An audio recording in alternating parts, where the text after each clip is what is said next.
Ladies and gentlemen, good morning, good morning. Okay, but my intentions were not to wake you guys up, okay? It's like, it's because in my mind you sounded differently. But I was trying anyway. Well, I'm Tony and I'm your tour guide, and back there at the bar we have Christian, Ernsi, and Toto. Yeah, you shout a little louder for them because they work at the bar. That's understandable. And upstairs driving the boat we have Captain John. So we're here to make sure you guys have the best time of your day. And I'm also here to start telling you a little bit about this. Let's all take a good look on the left.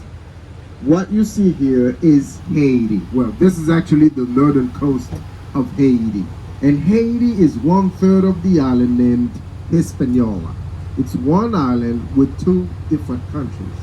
So different that when Haitians need to cross the border to go to the other side of the island, we need passport and a visa.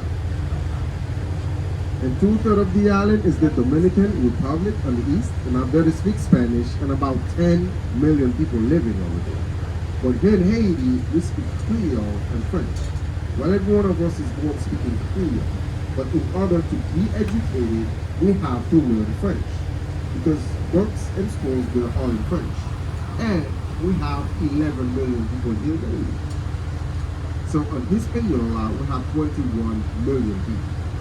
But here in Haiti, as you can see it on the left, this is exactly what the word Haiti means. Land of mountains.